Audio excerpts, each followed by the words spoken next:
네, 뉴스업 시작하겠습니다. 오늘 아침 출근길 공기가 부쩍 서늘해졌습니다. 하지만 낮 동안에는 기온이 빠르게 오르면서 일교차가 크게 벌어진다는 예보인데요. 자세한 날씨 기상캐스터 연결해서 알아보겠습니다. 윤수빈 캐스터.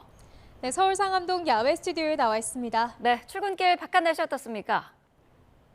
네, 현재 볼에 닿는 아침 공기가 부쩍 서늘해졌습니다. 지난주까지만 해도 아침 공기가 후텁지근했는데요. 현재 서울 기온은 16.7도로 선선함을 넘어 다소 서늘하게도 느껴지고 있습니다. 하지만 낮 동안에는 맑은 하늘 아래 기온이 크게 오르겠습니다. 서울 한낮 기온이 27도로 활동량이 많으시다면 다소 덥게도 느껴질 수 있겠는데요. 큰 일교차에 감기 걸리지 않도록 가벼운 외투로 체온 조절 잘해주시기 바랍니다. 오늘은 제주도에만 오전까지 약하게 비가 내릴 뿐 내륙은 대체로 맑겠습니다. 다만 볕이 강하게 내리쬐면서 대부분 지역의 자외선 지수가 높음 수준까지 치솟는 곳이 많겠습니다. 지역별 현재 기온 살펴보면 서울 16.7도, 청주 17.8도, 광주는 19.2도로 어제 같은 시각보다 조금 더 낮게 출발하고 있고요. 낮 동안에는 예년 기온을 다소 웃돌겠습니다. 오늘 서울 한낮 기온 27도, 대구 26도, 광주는 28도가 예상됩니다. 이번 한 주간 내륙은 별다른 비 소식 없이 대체로 맑은 날씨가 이어지겠고요. 일교차가 10도 안팎까지 크게 벌어질 전망입니다. 모레까지 동해안과 제주도 해안에서는 너울성 파도가 높게 일겠습니다. 이 지역에 계신 분들은 해안가 접근을 자제하는 등 안전사고에 유의해 주시기 바랍니다. 지금까지 서울 상암동 야외 스튜디오에서 YTN 윤수빈입니다. 네, 폭우가 그치자 갑작스럽게 기온이 떨어졌습니다. 가을이 찾아왔다는 얘기도 있지만 기상학적으로는 가을이 아니라는 분석도 있는데요. 자세히 살펴보겠습니다. 네, 시기상으로 보면 어제는 가을의 5번째 절기에 해당하는 추분이었습니다. 낮과 밤의 길이가 같아진다는 특성이 있는데요. 이번에는 추분을 기점으로 온도가 뚝 떨어졌습니다. 어제 서울의 낮 최고 기온은 27도 정도였는데 지난주 최고 33.6도까지 치솟았던 것과 비교하면 무려 7도나 떨어진 셈이죠.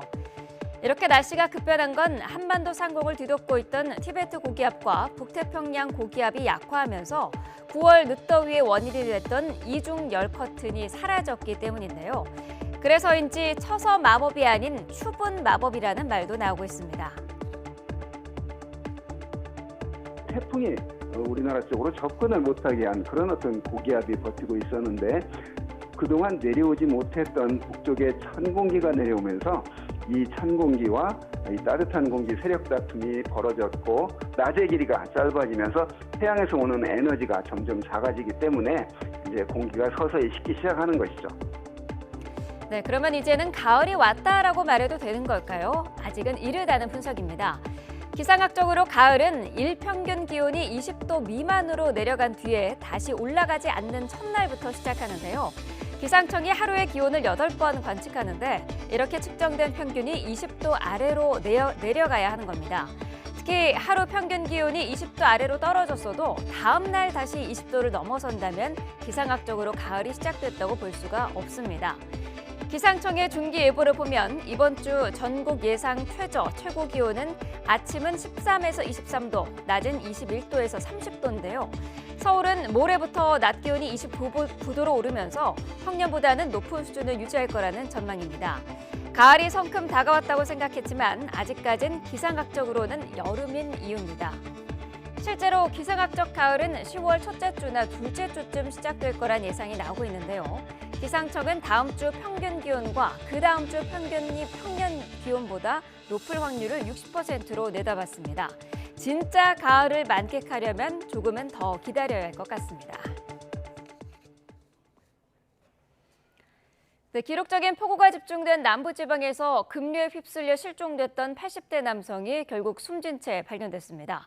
거센 비는 그쳤지만 넘친 물이 잘 빠지지 않으면서 막막함을 호소하는 제보도 잇따랐습니다. 송재인 기자입니다. 물에 들어가 장비를 점검하는 수색대원들. 손짓으로 말해주세요. 전날 전남 장흥에서 실종된 89살 A씨를 찾기 위해 헬기까지 동원했습니다. 당시 장흥에는 시간당 70mm 넘는 호우가 쏟아졌습니다. A씨는 불어난 하천이 집까지 밀고 들어오자 밖으로 나왔다가 배수로에 빠진 것으로 알려졌는데 결국 저수지에서 숨진 채 발견됐습니다. 농작물 피해도 이어졌습니다. 물폭탄이 쏟아진 경남 김해의 논밭은 이틀째 물이 빠지지 않는 데다 농로까지 잠겨 접근조차 어려운 상황. 하우스에서 한창 수확 중이던 과일이 상하는 건 아닌지 마음을 졸이며 지켜볼 수밖에 없습니다. 그 하단 부위는 거의 다 잠겼기 때문에 지금 네. 뿌리가 다 이제 썩어서 저희가 수확이 가능할지도 지금 불가능한 상태고 확인이 안 되니까요. 곳곳에 물이 들어찬 창원의 한 마을은 개울인지 밭인지 구분이 어렵습니다. 마을로 들어서는 도로가 빗물에 잠기면서 주민들은 이틀 동안 통행에 불편을 겪었습니다. 차량 한 대인가 두 대인가 침수됐고 앞으로 해서 다른 마을로 가는 길이라든지 중간에 막혀 있습니다. 비구름은 물러갔지만 기록적인 폭우로 인한 주민들의 걱정은 계속되고 있습니다. YTN 송재희입니다. 네, 바다나 하천에 있어야 할 물고기들이 도로 위를 헤엄치는 장면이 포착돼 화제가 되고 있습니다. 폭우 때문에 벌어진 일이라는 보도가 잇따랐는데 확인해보니 바닷물의 높이가 최고조에 달하는 대조기 때마다 반복되는 현상이었는데요. 현장 화면 보겠습니다. 자, 충남 보령시에 있는 한 도로입니다. 과속 방지턱을 포함해 도로가 완전히 물에 잠겼죠. 그런데 도로 위로 뭔가 빠르게 움직이는 게 보이는데요. 바로 물고기 떼입니다. 손가락만한 물고기부터 팔뚝만한 물고기까지 크기도 다양한데요. 물에 잠긴 도로를 마치 개천이나 바다처럼 헤엄쳐 다닙니다. 이 영상은 온라인 커뮤니티를 중심으로 빠르게 퍼졌는데요. 부산이나 경남 지역에 폭우가 쏟아지면서 벌어진 일이라는 언론 보도가 이어졌는데 확인을 해보니 충남 보령 오천항 부근에서 있었던 일로 파악됐습니다. 영상에 등장하는 도로변에서 가게를 운영하는 상인들과 통화를 해보니 놀랄 일은 아니라는 반응이었습니다. 매년 조수간만에 차가 큰 대조기가 오면 바닷물이 도로까지 침범하면서 물고기들이 도로에서 헤엄치는 일이 반복된다고 설명했습니다. 기상청은 어제 저녁 8시 23분쯤 울산 동구 북동쪽 12km역에서 규모 2.2의 지진이 발생했다고 밝혔습니다. 소방당국에 진동을 느꼈다는 유감신고 4건이 접수됐지만 피해 신고는 없었던 것으로 파악됐고 기상청은 지진 피해는 없을 것으로 예상된다고 분석했습니다. 미국 엘라베마주 버밍햄 나이트클럽에서 총기 난사로 4명이 숨지고 17명이 다치는 참사가 일어났습니다. 조 바이든 미 대통령이 해리스 부통령과 함께 조만간 총기 규제에 관한 행정 조치를 추가로 발표할 예정인데 대선 전국에서 총기 규제가 다시 뜨거운 이슈로 부상할 전망입니다. 워싱턴 홍성희 특파원입니다. 총격을 당한 피해자 시신을 둘러싸고 소리를 지르는 사람들. 믿을 수 없는 사건에 자리에 주저앉았습니다. 현지 시간으로 21일 밤 11시쯤 미 엘라베마주 버밍햄 나이트클럽 앞에서 총기 난사로 최소 4명이 숨지고 10여 명이 부상을 입었습니다. 범인 여러 명이 사람들 무리에 총을 쏘기 시작하면서 토요일 밤 무고한 시민들이 희생됐습니다. We believe the individual that was targeted is among the deceased. We believe that there was a hit, if you will, on that particular person, as far as, someone was willing to pay money to have that person killed. 대선 후보인 트럼프 전 대통령을 노린 두 차례의 총기 암살 시도에 이달 들어 조지아 고등학교에 이어 엘라베마에서도 총기 사건이 발생하면서 바이든 대통령은 추가 총기 규제 행정명령을 예고했습니다. 지난주 오프라 윈프리와 함께한 행사에서 자신도 총을 가지고 있다며 보수층에 러브콜을 보냈던 해리스 부통령도 I'm a gun owner. Tim Walz is a gun. I did not know that. If somebody breaks in my house, they're getting shot. 바이든 대통령과 함께 총기 구매 시 신원 확인과 범죄자의 총기 소유 제한 등 규제 강화를 강조할 것으로 보입니다. 자신이 총기 사고 피해자이면서도 총기 소유의 자유를 옹호해온 트럼프 전 대통령은 규제 철폐라는 기존 입장을 고수하며 양측의 공방이 더 거세질 전망입니다. We need it for safety. If the Biden regime gets 4 more years, they are coming for your guns, 100% certain. Crooked Joe has a 40-year record of trying to rip firearms out of the hands of law-abiding citizens. CBS의 지난 20일까지 여론조사 결과 미국 전국에서 해리스 부통령의 지지율은 52%로 트럼프 전 대통령보다 4%포인트 앞섰고 경합주에서는 불과 2%포인트 우세인 것으로 나타났습니다. 트럼프 전 대통령은 이번 대선에서 패하더라도 오는 2028년 대선에는 출마하지 않을 것이라고 밝혔습니다. 워싱턴에서 YTN 홍상입니다. 난항이 계속되고 있는 여야 의정 협의체 구성과 관련해 여야의 움직임이 다시 분주해지고 있습니다.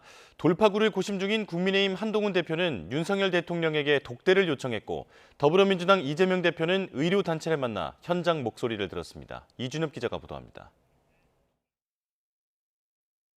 국민의힘 한동훈 대표가 24일 윤석열 대통령과 당 지도부 만찬 때 대통령과의 독대를 요청했습니다. 여러 사람이 배석하면 허심탄회한 논의가 어려운 만큼 단둘이서 민감한 현안을 이야기해보는 게 어떠냐는 취지입니다. 독대하시는 데 있어서는 아까 말씀드렸듯이 어떤 내용들이 오갈지는 모릅니다. 그건 제가 예측하기 어렵습니다. 독대에서는 그야말로 의제 제한이 없지 않을까 싶습니다. 네. 대통령실 측은 이에 대해 상황을 지켜보자는 반응인데 독대 여부는 윤 대통령과 참모진 논의를 거쳐 만찬 전에 결정될 것으로 보입니다. 성사될 경우 한 대표 측에선 지지부진한 여야 의정 협의체 출범을 위해 의대 정원과 관련해 정부와 대통령실에 입장 변화를 요구할 거란 전망도 제기됩니다. 이런 가운데 민주당 이재명 대표는 여야 의정 협의체 출범에 열쇠를 쥔 대한의사협회 집행부를 만났습니다. 이 대표는 간담회 뒤 기자들과 만나 의협에도 문제 해결 의지가 있다면서 정부가 개방적인 자세를 보여달라고 촉구했습니다. 공개적으로도 의사협회와 더불어민주당의 목소리는 거의 궤를 같이 해왔기 때문에 의료계의 정서와 현장에 대해서 민주당에서 잘 이해하고 공감해 주셔서 고맙다라는 말씀이 있었습니다. 현장의 상황과 심각성을 공유한 자리였다는 게 야당 설명인데 특히 의료대란 책임자 문책 등 정부를 향한 양측 요구사항이 일치했다고 강조했습니다. 민주당은 여야 의정 협의체 논의에 대해서는 말을 아꼈지만 의협과는 긴밀한 소통 채널을 마련하기로 했다고 밝혀 여운을 남겼습니다. YTN 이준엽입니다. 이런 가운데 보건복지부 장관이 의료계가 합리적 대안을 내놓는다면 2026학년도 입학 정원을 원점에서 검토할 수 있다는 뜻을 다시 강조했습니다. 조규홍 복지부 장관은 KBS 방송에 출연해 2025년도 입학 정원은 이미 수시 모집 원서 접수가 마감됐기 때문에 변경이 어렵다며 이같이 밝혔습니다. 합리적 대안에 대해서는 의료계에서 생각하는 과학적인 정원은 얼마인지 묻는 것이라며 숫자 하나를 의미하는 것은 아니라고 덧붙였습니다. 주말에도 여야는 서로의 사법 리스크 등을 정조준하며 공방을 이어갔습니다. 국민의힘은 법원 선고를 앞둔 민주당 이재명 대표에 대한 방탄을 멈추라고 촉구했고 야당은 김건희 여사의 각종 의혹을 문제 삼아 특검법의 당위성을 부각했습니다. 임성재 기자의 보도입니다. 국민의힘은 공직선거법 위반 사건 1심 재판에서 징역 2년을 구형받은 더불어민주당 이재명 대표를 겨냥한 공세를 멈추지 않았습니다. 민주당이 검사의 법왜곡 행위를 처벌하는 형법 개정안을 추진하는 걸 예로 들며 이 대표 방탄을 위한 검찰 압박을 멈추라고 목소리를 높였습니다. 민주당이 위헌적 요소가 다분한 특검법과 지역화폐 현금살포법을 강행 처리하더니 이제는 이재명 대표 방탄을 위한 검찰 압박을 서슴지 않고 있습니다. 이 대표 사법 리스크는 국회가 아니라 법원에 맡길 일이라며 이로 인해 민생법안 처리는 뒷전으로 밀리고 있다고도 꼬집었습니다. 오는 26일 민주당 주도로 방송사법과 노란봉투법 등 대통령 제2요구권 행사법안에 대한 재표결이 예상되는 만큼 정쟁의 원인이 이 대표와 야당에 있다는 점을 부각하려는 의도로 보입니다. 민주당은 그러나 이 대표 사건과 달리 김건희 여사에 대한 검찰 수사는 지지부진하다는 점을 고리로 반격에 나섰습니다. 특히 최근 김 여사의 여당 공천 개입 의혹을 뒷받침하는 보도가 쏟아져 나오고 있다고 주장하며 영부인 리스크를 부각하는 데 당력을 집중했습니다. 눈덩이처럼 커지는 공천 개입 의혹을 덮기만 하려다가는 결국 김건희 게이트가 국민 분노 폭발의 도화선이 될 겁니다. 김건희 세 글자만 들어가면 국정농단급 게이트가 벌어진다면서 양평고속도로 특혜 의혹부터 명품 가방 수수 의혹, 해병대 전 사단장 구명 로비 의혹까지 하나하나 상기시켰습니다.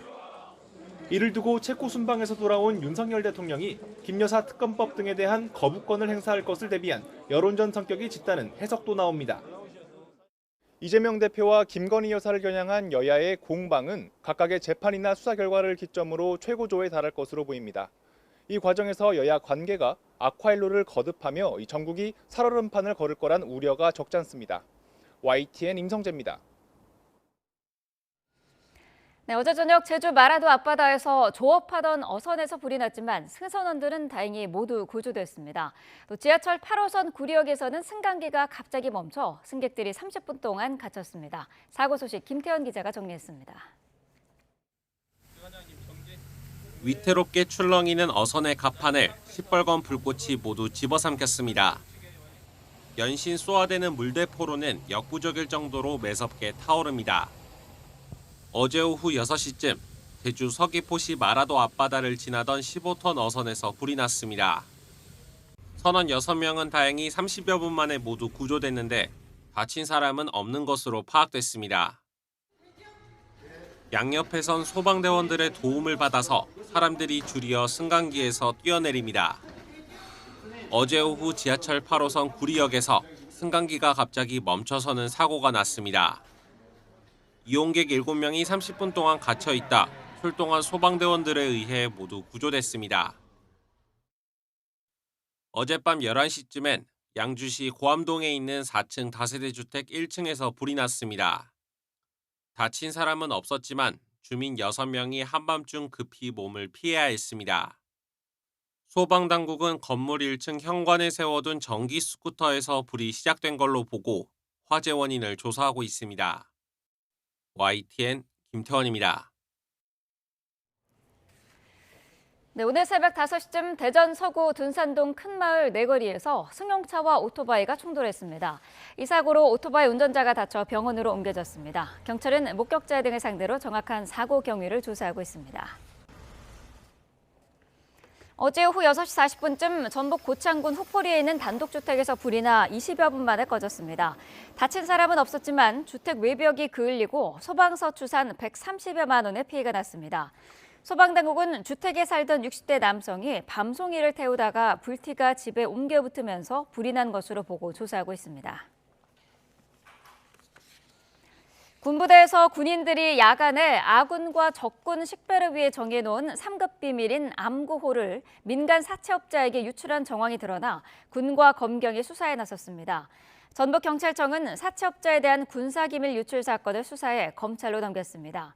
경찰은 충청도 지역 부대 군인들이 사채업자에게 돈을 빌리며 담보로 3급 군사기밀에 해당하는 암구호를 넘겼다는 의혹에 대해 지난 5월부터 국군 방첩사령부와 공조해 해당 사건을 수사했다며 해당 사건을 전주지검에 송치했다고 밝혔습니다. 네, 다양한 사건 사고 속 법적 쟁점들 짚어보겠습니다. 서정빈 변호사와 함께합니다. 어서 오십시오. 안녕하십니까? 네. 자, 첫 번째 내용부터 짚어보죠. 10년 가까이 친딸을 성폭행한 친부가 중형을 선고받았다고 하는데 어떤 사건인지 좀 정리를 해주시죠. 네, 그렇습니다. 최근 서울 고등법원 춘천재판부 형사 1부에서 이 성폭력처벌법상 친족관계에 의한 강간과 또 살인미수 등의 혐의로 A씨에게 징역 25년을 선고를 했습니다. 네. 그 해당 사건 내용을 보면 A씨는 지난 약 10년 동안 친딸을 상대로 상습적으로 성적 학대를 하고 또 딸이 싫다고 하면 폭력적인 행동을 보이면서 추행을 하는 그런 성폭력을 일삼았던 사건이고요. 네. 뿐만 아니라 딸이 성관계를 거부했을 때 이게 불만을 품고 일산화탄소 중독으로 이 딸을 살해하려 했다가 실패하기도 했던 사건입니다. 네, 자 징역 25년이 법원이 이제 선고를 한 그런 상황인데 어떻습니까? 이게 지금 법이 정한 수준에서 보면은 높은 형량을 받았다라고 볼 수 있을까요? 네, 우선 그렇다고 보는 게 맞는 것 같습니다. 네.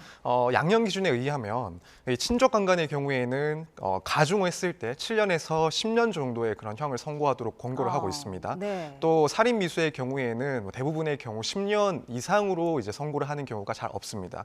그래서 이런 것들을 고려했을 때 25년을 선고받은 이 사건은 아무래도 중형을 선고했다고 보는 것이 맞는 것 같습니다. 네.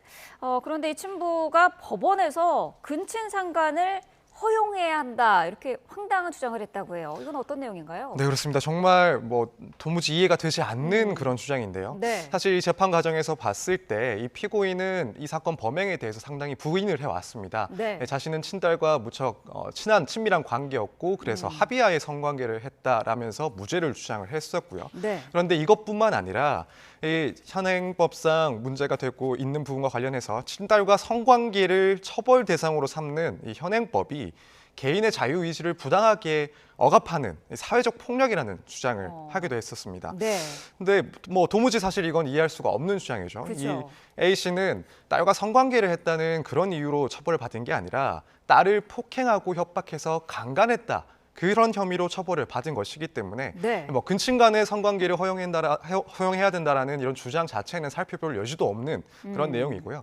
오히려 이런 비상식적인 A 씨의 주장을 봤을 때 자기 범행에 대해서 전혀 반성이 없다라고 보여질 수가 있고 네. 또한 매우 왜곡되고 그릇된 성관념을 가지고 있기 때문에 향후에 재범의 위험성도 있다라고 판단할 여지가 있는 부분들입니다. 네, 이런 어이없는 주장뿐만이 아니라 자신의 범행을 일지 형태로 기록을 했다고 하는데 이런 내용들이 좀 형량에 영향을 미쳤을 것 같아요. 네, 그렇습니다. 1심 판결문을 보면 A 씨는 딸을 상대로 저지른 성폭력 범죄를 일지 형태로 기록하기까지 했던 것이 확인이 됩니다. 네. 그 밖에도 앞서 말씀드린 것처럼 이 자기 범행에 대해서 전혀 반성하지 않고 합의하에 성관계가 있었다. 그리고 근친상간을 허용해야 된다라는 그런 터무니없는 주장을 하고 있기 때문에 네. 해왔기 때문에 이 법원에서는 아무래도 이런 것들을 종합했을 때 죄질이 극히 불량하고 향후에 개선 여지도 전혀 없다라고 판단을 했을 것으로 보입니다. 그렇기 네. 때문에 25년이라는 비교적 중한형을 선고한 것으로 보입니다. 네.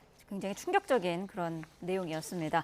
다음 내용으로 넘어가 보도록 하겠습니다. 일본도로 이웃을 잔혹하게 살해한 사건이 발생한 지 2개월이 지나지 않았는데 지난 추석 연휴에 일본도를 들고 거리를 배회하던 남성이 붙잡혔더라고요. 어떤 내용인가요? 네, 그렇습니다. 14일 오후에 있었던 일입니다. 네. 경기 의정부시의 한 노상에서 총 길이 106cm의 일본도를 비닐로 감싼 채로 약 600m 거리를 이동한 남성에 대한 이야기입니다. 네. 이 사람을 목격한 시민이 경찰에 신고를 했는데 술을 마신 남자가 일본도를 들고 걸어가고 있다라고 이제 제보를 했습니다. 이에 경찰에서는 약 50명이 출동을 했고 이날 오후 6시에 남성을 주거지에서 검거를 했는데요. 네. 이 사안에 대해서 남성은 돌아가신 외삼촌 집에 있던 일본도를 외삼촌이 가지고 있던 그 일본도를 어머니 집에 두고 있었는데 내 집에 진열하기 위해서 들고 네. 나왔다라는 내용으로 진술한 것으로 전해집니다. 그 일본도가 신고가 되지 않은 도금이었던 거죠? 네, 그렇습니다. 현행 총포화약법상 이런 도검들을 소지하기 위해서는 허가를 받아야 됩니다. 네. 그리고 허가를 받지 않고 도검을 소지한 경우에는 최대 5년 이하의 징역 또는 1천만 원 이하의 벌금에 처해지게 됩니다. 그렇군요. 자, 지금 보니까 이 일본도 사건 이후에 지금 경각심이 커지고 있는 그런 상황인데 도검 소지 허가 이거 자체가 너무 허술한 거 아니냐 이런 지적이 계속 나오고 있거든요. 어떻게 보시나요? 네, 문제는 이 도검 소지 허가를 받을 때 결격 사유가 되는 그런 정신질환 등이 있는지 여부를 확인하기가 사실 쉽지가 않은 부분이 문제가 되고 있습니다. 네. 이 총포화약법에서는 심신상실자나 혹은 약물, 알코올 중독자 또 중한 정신적인 질환을 앓고 있는 사람들에 대해서는 총포나 도검을 소지할 수 없도록 하고 있습니다. 네. 그런데 이 도검의 경우에는 이 총포의 경우와 달리 운전면허증만 제출하면은 그런 정신질환 진단서를 굳이 제출하지 않더라도 소지 허가가 나오는 그런 간소화된 절차가 이제 규정이 되어 있습니다. 네. 뿐만 아니라 그렇기 때문에 이런 문제들로 인해서 정신질환이 있는지 결격 사유가 있는지를 확인하는 데 상당히 어려움이 있고요. 또 뿐만 아니라 이 3년마다 갱신을 해야 되는 허가를 갱신해야 되는 총포류와는 다르게 네. 이 도검의 경우에는 그런 갱신 제도가 없습니다. 그렇기 때문에 허지 당시에는 허가 당시에는 적법하게 소지가 시작됐다고 하더라도 네. 이후에 결격 사유가 발생했을 때 이 점들을 확인하고 추적할 수가 없다는 문제점이 존재하고 있습니다. 만약에 내가 이제 소지 허가를 받아서 그런 도검류를 가지고 있었다가 다른 사람에게 준다거나 그럴 때는 어떻게 되나요? 그럴 때도 무슨 허가를 받아야 되나요? 네, 그럴 때도 양도받은 사람은 이 소지 허가를 받아야 되는데 네. 사실 갱신 절차가 이제 생략되어 있다 보니 만약 이런 허가를 받지 않고 소지를 하더라도 그걸 즉각적으로 추적을 해서 확인 확인할 수가 없는 그런 문제점도 있는 상태입니다. 그렇군요. 자, 최근에 이런 사건이 계속 일어나다 보니까 경찰이 도검 전수 점검을 시행을 했는데 보니까 부산 지역에서만 폐기한 일본도가 250정이 넘더라고요. 네, 그렇습니다. 8월 초부터 이제 경찰청은 약 한 달 동안 이 전수 조사를 실시를 했습니다. 네. 그리고 최근 부산 경찰청에서 밝힌 내용에 의하면 이 3,500여 정의 도검을 점검을 했고 그중에 결격 사유 등이 포함된 그런 소지 허가 취소가 되는 그런 도검들이 549정이었습니다. 네. 그리고 뭐 분실된 도검들을 제외했을 때 전체 280여 정을 회수하고 폐기를 했는데 그중에 90%에 가까운 250여 정이 일본도였던 것으로 확인이 됐습니다. 네, 앞서서 말씀하신 그 소지 허가 갱신하는 그런 부분에 대해서도 사실 법 개정이 좀 필요한 부분 아니겠습니까? 네, 맞습니다. 현행법상 지나치게 간소화돼서 소지 결격 사유를 판단하기 어려운 현행 네. 이제 도검과 관련된 면허 제도를 개선해야 될 필요가 분명히 있습니다.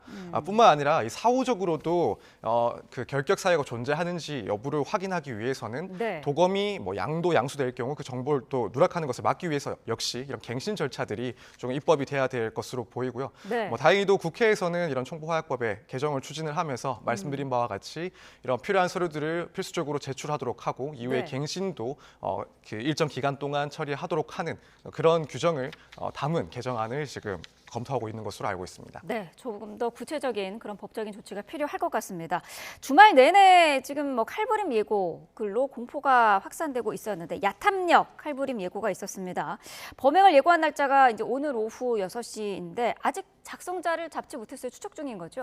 네, 그렇습니다. 이 18일에 한 커뮤니티에서 올라온 내용인데요. 야탐역에서 월요일, 그러니까 오늘 오후에 30명을 찌르고 죽는다라는 글이 처음 게시가 됐었고요. 네. 뭐 최근에 부모님 자신을 버렸고 친구들도 자신을 무시했기 때문에 극단적인 선택을 하려 하는 것이다라는 그런 내용의 글을 올렸습니다. 네. 뭐 이 글이 올라오고 신고가 됐을 때 이제 경찰은 야탐역 일대에 기동 순찰대 인력을 투입을 해서 집중 순찰을 시작을 했고 현재까지도 그 용의자를 특정하기 위해서 수사를 진행하고 있는 상황입니다. 네, 이 야탐역에 이어서 대치동 칼부림 예고글도 등장을 했던데 이런 글에 대해서 작성한 사람들은 검거가 되면은 어떤 처벌을 받게 되나요?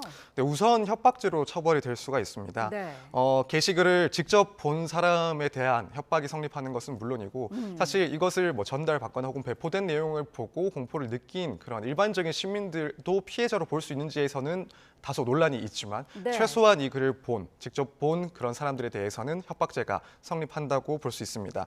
또 그 밖에 위계에 의한 공무집행 방해도 성립이 될 수 있는데요. 네. 만약에 실제로 이런 범행을 실행할 의사는 없었고 뭐 장난으로 이런 글을 게시했다라고 한다면 그런 경찰관들에게 오인을 만들고 또 그로 인해서 직무를 방해한 것이기 때문에 네. 이 위계에 의한 공무집행 방해죄로도 처벌이 될 수가 있습니다. 사실 그 밖에 이 살인 예비죄까지도 추가를 해서 기소하는 경우들이 있습니다. 네. 다만 여기에 대해서는 그 처벌 자체가 조금 어려운 경우가 발생할 수 있는데 뭐 예컨대 범행 도구를 직접 구매를 했다 혹은 구체적인 범행 계획을 세웠다 이렇게 살인 범죄를 저지르기 위한 준비를 했다라는 단계까지 나아갔다면 네. 살인 예비죄로도 처벌할 수 있지만은 만약 그 정도까지 단계에 나가지 않았다라고 한다면 이 살인 예비죄로는 조금 처벌하기가 어렵습니다. 이런 살인 예고글이 사실 이번이 처음이 아니었고 이전에도 상당히 있어온 그런 상황인데 이전에 이런 글을 작성한 사람들은 어떤 처벌을 받았나요? 네, 뭐 이전에도 뭐 신림역에서 이런 네. 사건을 예고하거나 대림역에서 이런 사건을 예고하는 등 사실 유사한 범행들이 많이 있었는데요. 네. 결과들을 다 살펴보면 대부분은 집행유예 선고를 받고 물론 뭐 처범이거나 이런 경우들까지 다 고려를 했기 때문에 그런 판단을 받았는데 네. 일단 대부분의 경우에는 실형보다는 집행유예를 선고받은 수준에서 처벌이 크셨습니다. 그렇기 때문에 사실 이 대중에게 주는 공포감에 비해서 처분이 너무 약하다 이런 지적이 있습니다. 보완법이 좀 필요하지 않을까요? 네, 그렇습니다. 현행법상 이제 형법상 협박죄의 경우에는 최대 징역 3년까지 선고를 할 수가 있습니다. 그래서 네. 비교적 이런 사건들에 적용하기에는 우선 형량의 상한이 너무 낮다라는 지적이 있고요. 특히 이 형법상 협박죄의 경우에는 피해자가 특정될 것을 전제하고 있다 보니 이런 사건들과 같이 피해자가 특정되지 않고 대중을 향해서 발생하는 이런 범죄들에 대해서는 그대로 적용하기에 어렵다는 그런 지적들도 있습니다. 그렇기 때문에 개정의 필요성이 계속 언급이 되고 있고 네. 현재 국회에서도 이런 건들에 대해서 그러니까 사람의 생명이나 신체를 위해하겠다고 공중을 협박하는 그런 범행에 대해서는 공중협박죄라고 해서 네. 최대 5년 이하의 징역까지도 선고할 수 있는 그런 규정을 신설하는 것을 또 검토 중으로 알고 있습니다. 그렇군요. 자, 마지막 이슈 짚어보도록 하겠습니다. 최근 청소년들이 온라인 불법 도박에 빠지는 사례가 늘고 있다고 하는데 짚어보니까 처음 이 도박을 시작하는 나이가 중학교 때부터가 많다고 하더라고요. 네, 최근 설문조사에 의하면 이 청소년들의 응답자 중 1.5%의 학생들이 도박을 경험을 해봤다라고 응답을 했고 네. 문제는 그중에서 50%에 가까운 학생들이 그 도박을 접할 시기를 중학생 때부터였다라고 응답을 했습니다. 네. 그래서 우리가 생각했던 것보다 훨씬 어린 나이에 이렇게 도박을 접하게 되었다는 것이 상당히 좀 충격적으로 다가오고 있는 내용입니다. 네, 금전이 오가는 도박 행위는 사실 이게 불법인데 청소년들 같은 경우에는 이런 불법 도박을 했을 경우에 어떤 처벌이 주어지나요? 물론 도박 같은 경우에는 사실 다른 범죄들보다 형량이 무척 작기도 합니다. 네. 도박죄의 경우에는 1,000만 원 이하의 벌금에 선고를 받을 수가 있게 되는데 특히 청소년 같은 경우에는 나이가 어리다 보니 여기에 대해서 곧바로 일반적인 형사 재판으로 가기보다는 예를 들어 기소유예를 한다든가 네. 혹은 소년보호 사건으로 가서 더 이상 이런 문제가 발생하지 않을 만한 그런 적정한 처분을 하는 정도로 그치는 경우들이 많게 됩니다. 물론 그 범행 내용이 예를 들어 도박의 횟수라든가 금액이 상당히 많아진다면 그렇다면 성인과 마찬가지로 일반적인 재판으로 진행될 수도 있긴 하지만 네. 대부분의 경우에는 말씀드린 것처럼 기소유예라든가 혹은 소년 재판으로 가서 보호 처분을 받게 되는 경우들이 많을 것으로 보입니다. 도박 사이트를 개설을 하거나 친구에게 도박을 권유하는 것도 처벌을 받습니까? 단순히 도박을 권유했다라는 정도로는 도박 범행을 방조했다고 보기엔 조금 어려운 점이 있는 것 같습니다. 하지만 만약 미성년자라 하더라도 이런 도박 사이트를 개설했다라고 한다면 여기에 네. 대해서는 이 도박 공간 개설죄에 해당하고 또 처벌을 받게 될 수가 있습니다. 사실 이렇게 미성년자가 그런 사이트까지 개설을 하고 운영했다라고 한다면 가볍게 처분하기엔 조금 어려운 범행이라고 보고 네. 일반적인 형사 재판처럼 이제 재판을 받게 될 경우도 분명히 생길 수 있을 것 같습니다. 그렇군요. 도박으로 인해서 청소년들의 2차 범죄까지 우려가 되는 그런 상황인데 처벌도 물론 필요하겠습니다만 교육을 강화하는 것도 필요한 것 같아요. 네, 그렇습니다. 사실 이 도박도 문제지만 이 도박에 빠진 청소년들이 다른 범죄에 노출될 수도 있다는 문제가 분명히 있습니다. 네. 예를 들면 도박 자금을 마련하기 위해서 이 불법 대출에 노출돼서 피해자가 될 가능성도 상당히 존재를 하고요. 뿐만 아니라 나아가서는 이런 도박 자금을 마련하기 위해서 예를 들어 보이스피싱 심부름을 한다든가 혹은 마약 운반 심부름을 한다든가 이런 사례들이 실제로 발생을 하고 있기 때문에 네. 이 도박 문제뿐만 아니라 이후에 도박 자금과 관련된 그런 범죄의 피해자나 혹은 가해자로도 될 수가 있는 그런 문제점을 안고 있습니다. 그렇기 때문에 이 처벌뿐만 아니라 사전에 청소년들이 도박에 빠지지 않도록 철저한 교육이 필요하고 네. 혹은 도박을 접한 청소년들에 대해서도 더 이상 이런 재범을 방지하기 위한 교육들이 충분히 필요할 것으로 보입니다. 네, 부모님들이나 주변인들의 관심도 좀 더 필요할 것 같습니다. 사건, 사고 자세히 짚어봤습니다. 서정빈 변호사와 함께했습니다. 말씀 감사합니다. 감사합니다.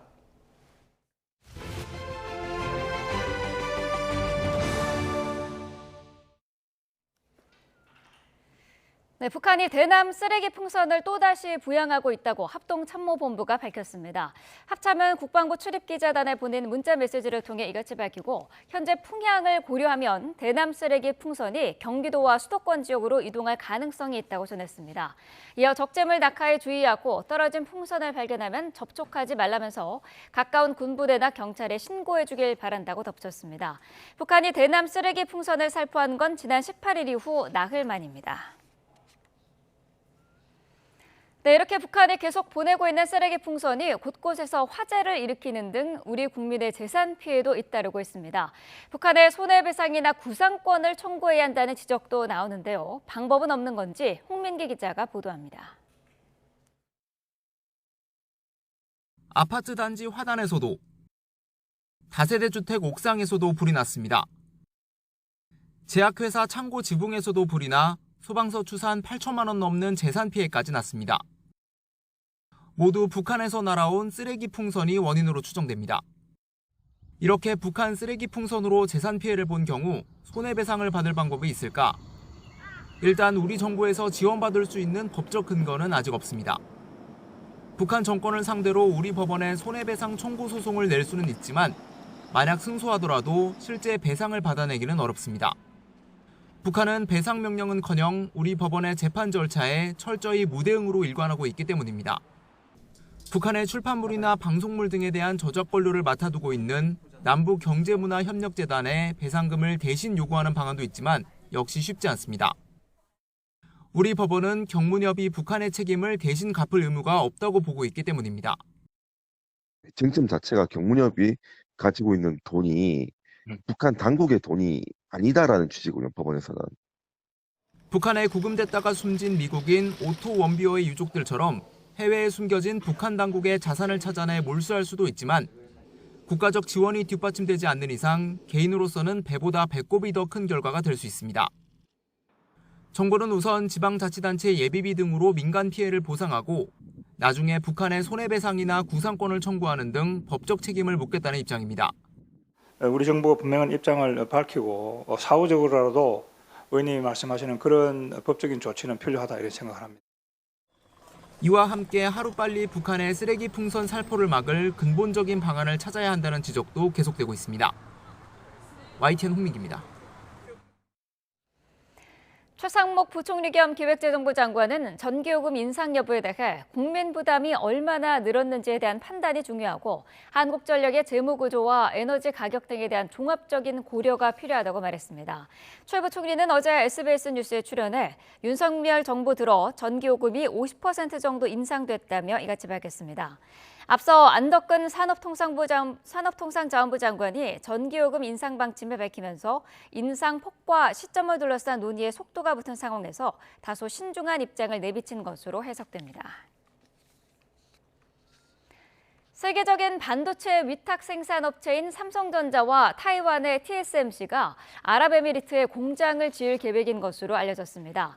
미국 일간 월스트리트저널은 현지 시간 22일 삼성전자와 TSMC가 아랍에미리트에 대형 반도체 제조 공장을 건립하는 방안을 UAE 측과 각각 논의했다고 이 사안의 정통한 소식통을 인용해 보도했습니다. 이 신문은 또 다른 소식통을 인용해 삼성전자도 향후 몇 년 안에 UAE에 새 반도체 제조 시설을 건립하는 방안을 고려 중이라고 전했습니다.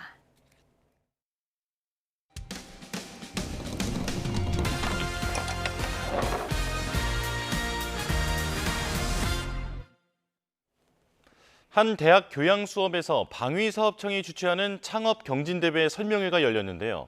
개인정보 활용 동의서를 받고 학생들을 촬영해 홍보 영상에 활용했다 반발을 샀습니다.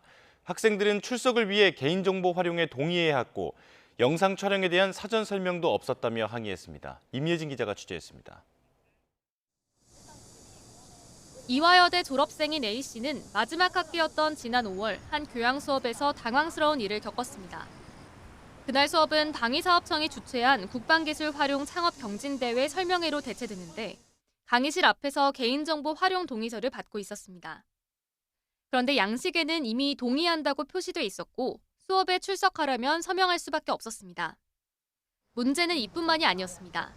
다짜고짜 설명회를 듣는 학생들을 촬영까지 한 겁니다.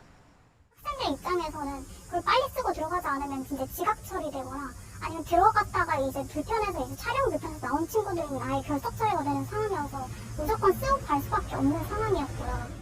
심지어 얼마 후 방위사업청 홈페이지에 올라온 설명회 홍보 영상에는 학생들의 얼굴이 그대로 노출돼 있었습니다.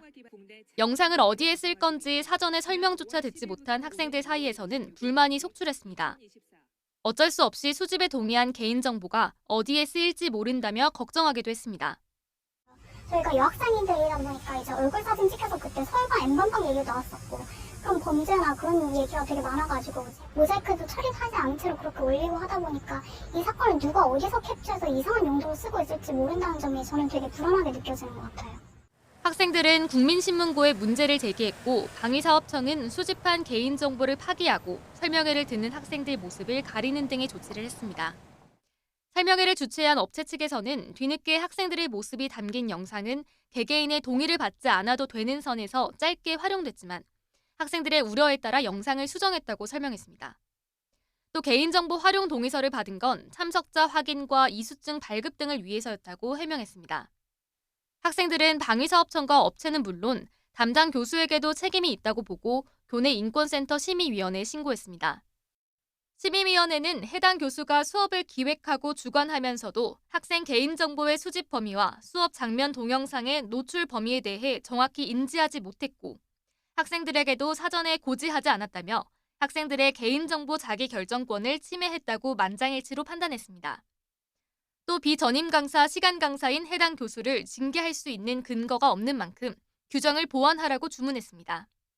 이와 함께 교직원 대상 개인정보 교육을 실시하라고 요구했습니다. 이화여대 측에 이 같은 조치가 이루어졌는지 문의했지만 아무것도 확인해줄 수 없다는 답변만 돌아왔습니다. 개인정보 유출과 초상권 침해 논란이 잇따르지만 여전히 가볍게 여기는 시각과 안일한 대응이 우려를 키운다는 지적이 나옵니다. YTN 임혜진입니다. 두바이로 해외여행을 갔다가 병원에서 치료를 받은 뒤 하루 병원비만 1,500만 원이 청구됐다는 제보가 들어왔습니다. 그런데 이 비용을 두고 고객과 여행사 간의 입장이 갈리면서 갈등이 빚어졌는데요. 무슨 일이 있었는지 권준수 기자가 취재했습니다. 지난달 초 여행사를 통해 두바이로 여행을 떠난 김광준 씨. 매일 일정을 소화하던 중 하루는 호텔에서 씻고 나오다가 화장실에서 넘어졌습니다. 아침에 그 관광 일정은 다 소화를 했어요. 다 이제 따라다니고 뭐 남한테 피해 안 줄 정도로 가이드가 이제 오더니 병원 안 가보셔도 되겠냐고. 그러다 가이드와 함께 병원을 찾았는데 갈비뼈에 금이 갔고 폐에 공기가 찼다는 진단을 받았습니다. 김 씨는 간단한 진단만 받고 한국에서 치료받겠다고 얘기했지만 여행사에선 보험이 된다며 입원을 권유했다고 말했습니다. 그렇게 하루 병원 치료를 받았는데 비용은 무려 1,500만 원이나 나왔습니다. 가이드가 먼저 자기들이 보험을 들어놨으니까 뭐 비용 걱정은 하지 마시고 보험을 너네들이 들었다고 그러니까 지급 보증을 해줘라. 그러면 되는 거 아니냐. 그러면 내가 한국 가서 줘도 되고 했더니 안 된대. 일단 내가 먼저 내야 된대요. 김 씨는 어쨌든 한국에 돌아와야 하다 보니 울며 겨자 먹기식으로 비용을 냈습니다. 그런데 뒤늦게 확인해 보니 보험 한도는 500만 원밖에 되지 않았습니다. 1,000만 원은 꼼짝없이 자부담을 하게 된 것입니다. 국내 병원에서는 2달가량 쉬면 된다는 진단이 나왔습니다. 이에 김 씨는 여행사가 병원비나 보험 한도 등을 제대로 알려주지 않은 채 불필요한 치료를 받게 했다고 항의했습니다. 반면 여행사는 나이가 많은 고객이 다쳤는데 치료를 받도록 얘기할 수밖에 없었다는 입장입니다.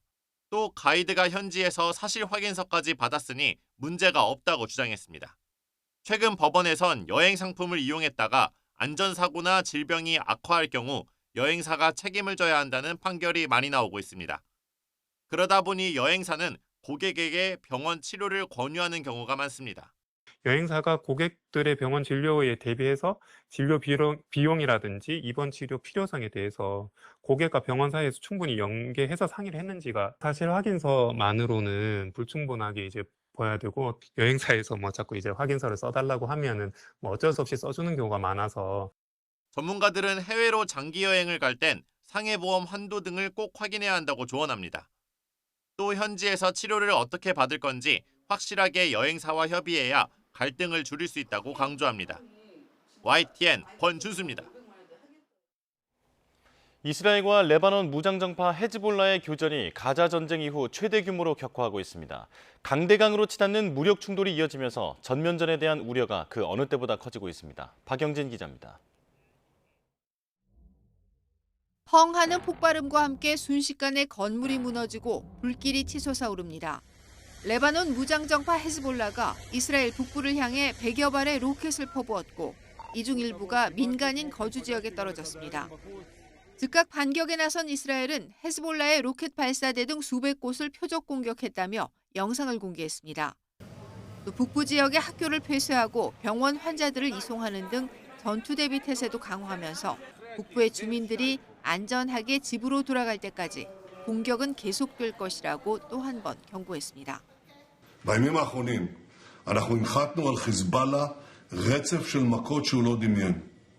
ואם חיזבאללה לא הבין את המסר, אני מבטיח לכם, הוא יבין את המסר.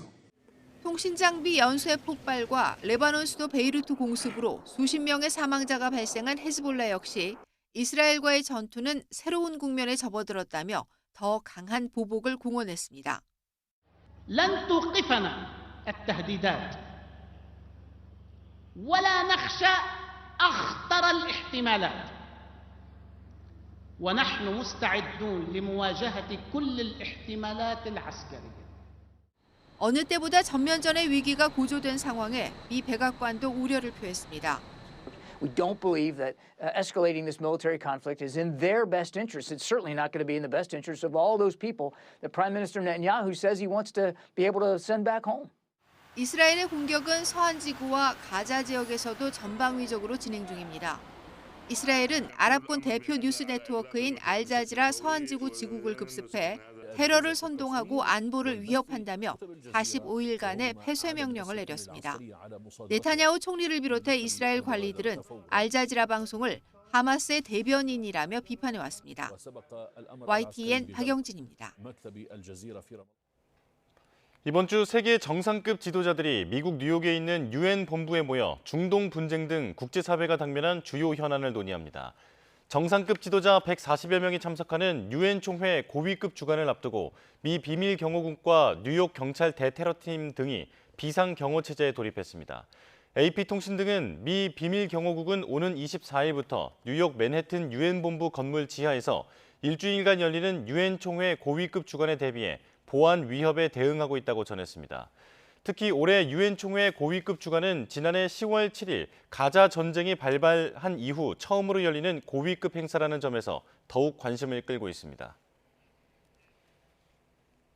이란 동부 탄광에서 가스 누출로 폭발이 발생해 50여 명이 사망하고 20여 명이 다쳤습니다.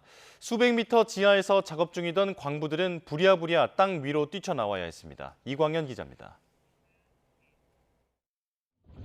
채굴용 차량에 석탄 가루로 뒤덮인 동료들의 시신이 실려 나오자 곳곳에서 울음이 터집니다. 이란의 수도 테헤란에서 540km 떨어진 타바스 탄광에서 폭발 사고가 발생해 수십 명이 사망했습니다. صورت آتش سوزی یا تخریب نبوده بلکه انفجار گاز متان و به صورت خفگی به حساب ایجاد شده.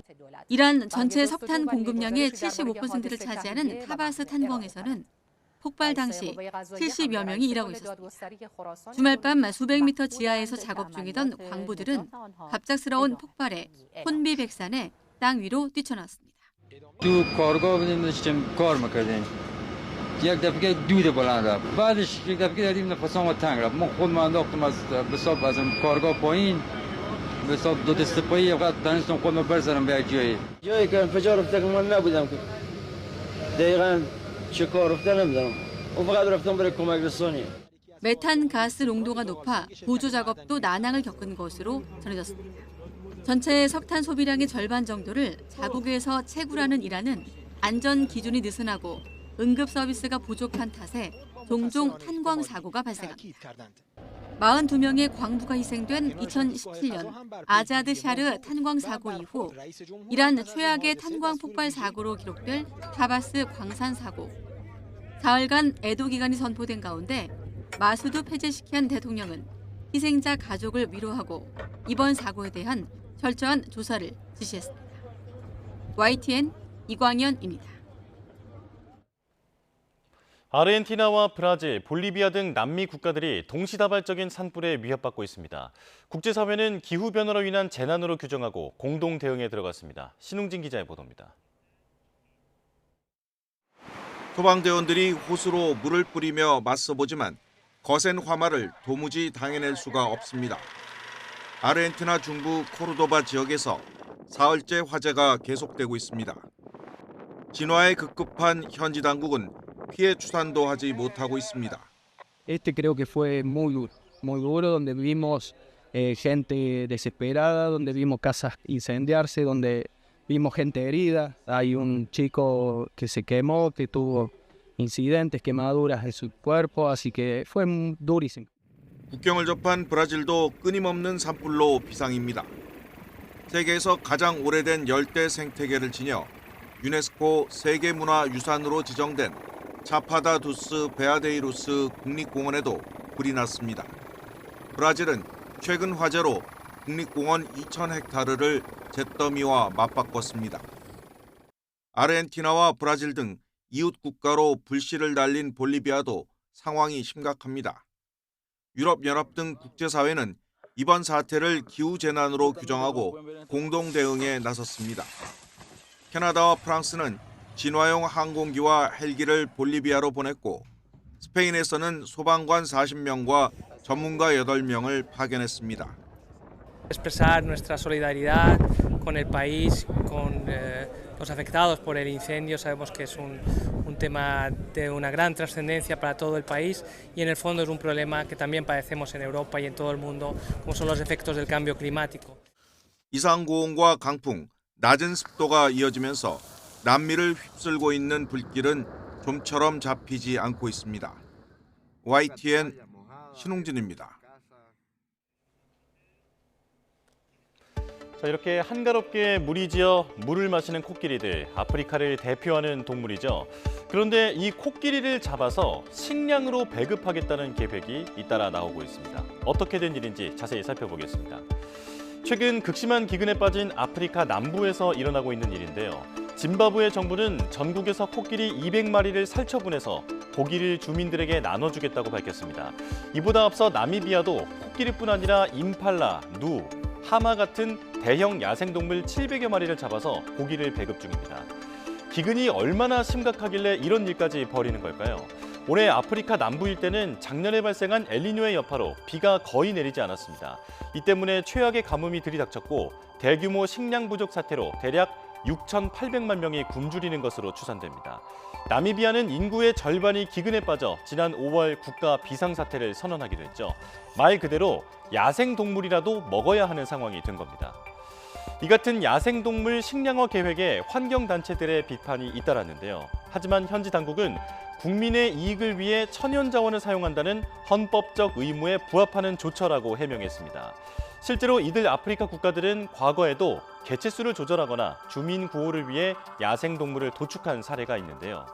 식량이 없어 야생동물까지 사냥해야 하는 현실, 기후가 인류의 생존을 위협하는 기후 위기의 단면인데요. 우리에게도 경각심을 주고 있습니다.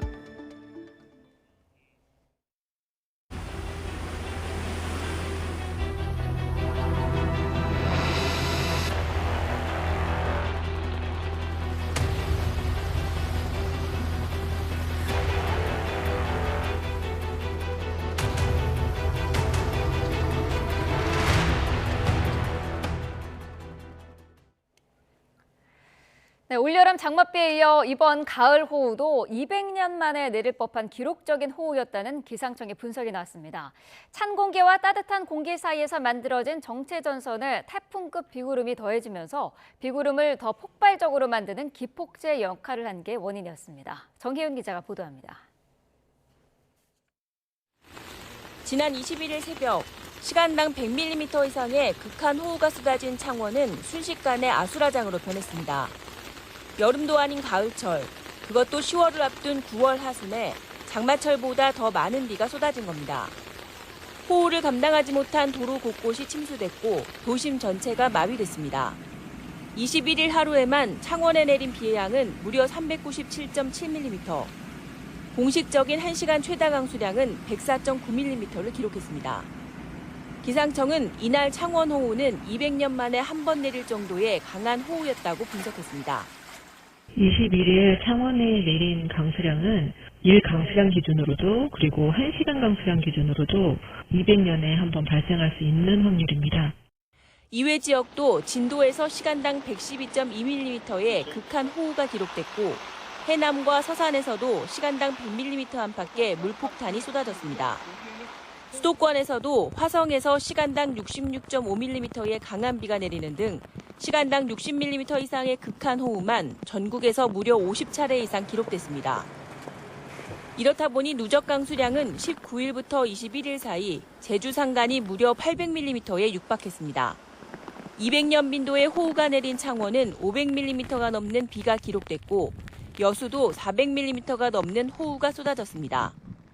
서산과 속초에서도 200에서 400mm 사이의 비가 내리는 등 곳곳에서 9월 기준 지역 강수량 역대 1위 기록을 경신한 곳이 많았습니다. 이 같은 기록적인 가을 호우의 가장 큰 원인은 정체전선과 태풍급 비구름입니다. 이례적인 가을 폭염으로 한반도가 뜨겁게 달궈진 가운데 북쪽에서 찬 공기가 내려오며 한반도에는 강한 정체전선이 만들어졌습니다. 여기에 남해안으로는 남쪽 수증기가 공급되며 지형적인 영향으로 강한 비구름이 형성되는데 금요일 밤부터 주말 새벽 사이 정체전선이 남하하고 태풍급 비구름에서 많은 수증기가 유입되면서 정체전선을 더 발달시키는 기폭제 역할을 한 겁니다. 또 마지막으로는 정체전선과 태풍 비구름이 만나 주말 밤까지 막판 호우를 쏟아부으며 기록적인 강우량을 남겼습니다. 북쪽에 찬 공기가 강하게 밀려오면서 우리나라에 남아있던 더운 공기하고 아주 심하게 충돌을 했어요. 그래서 2차 장마 또는 가을 장마로 표현되는 정체전선이 생긴 건데 이 정체전선의 발달에 기폭제가 된 것은 또 중국에 상륙한 태풍이죠. 이 태풍이 열대 저기압으로 약해졌는데 이 태풍 프라산이 많은 수증기를 공급하면서 이례적 가을 호우는 태풍급의 강한 비구름이 빠르게 남동쪽 해상으로 빠져나가며 고비를 넘겼습니다. 하지만 지형적인 영향을 받는 동해안에는 하루 이틀 비가 더 내리고 해안가에는 너울성 파도와 강한 바람이 이어질 전망입니다. 해상에도 높은 파도가 당분간 계속될 것으로 보여 지속적인 주의가 필요합니다.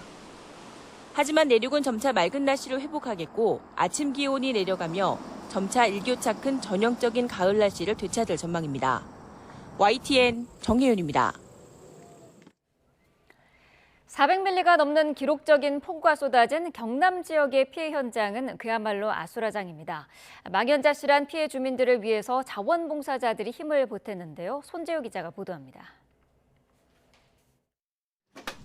배수로가 감당하지 못할 정도의 폭우로 마을 전체가 물에 잠긴 경남 김해시 쇠내마을. 집안에 있어야 할 가재 도구들이 골목을 가득 채웠습니다. 하나라도 건질 수 있는 게 있을까 집안을 살펴보지만 눈물만 나옵니다. 남보기는 다 쓰레기 같아도 우리 농사 짓고 내게는 다 소중한 물건인데 아무 작도 못 쓰게 되니까 지금 너무 마음이 안 좋습니다. 400mm가 넘는 비가 내린 경남 창원시 산호동에는 빌라 옹벽이 무너지기 일보 직전입니다. 친구가 어디 무너진다 빨리 나온다 해서 진짜 나가보니까 옆이 무너지고 있어서요. 급하게 저도 집에 들어가서 필요한 것만 들고 바로 뛰어나왔죠. 긴급 조치로 옹벽의 지지대를 받치긴 했지만 불안함은 여전합니다. 세계문화유산인 김해 대성동 고분도 피해를 비켜갈 수 없었습니다. 물을 머금은 비탈면이 힘없이 무너졌습니다. 국가유산청은 방수포를 설치하고 출입을 통제했습니다. 김해 장류의 주차장. 물에 떠밀려온 차량이 울타리에 걸쳐 있습니다. 침수 차량은 급히 정비소로 옮기고 물이 들어찬 실내 청소를 해보지만 엄두가 나지 않습니다. 400mm가 넘는 물폭탄이 쏟아진 경남 지역이 제 모습을 찾기에는 상당한 시간이 걸릴 것으로 보입니다. YTN 손조입니다. 비가 그치자 갑작스레 기온이 뚝 떨어졌습니다. 이제 진짜 가을이 왔다는 이야기도 있지만 기상학적으로는 가을이 아니라는 분석도 있다고 하는데요. 그 이유가 무엇인지 함께 살펴보겠습니다. 시기상으로 보면 어제는 가을의 5번째 절기에 해당하는 추분이었습니다. 낮과 밤의 길이가 같아진다는 특성이 있는데요. 이번엔 추분을 기점으로 온도가 뚝 떨어졌습니다.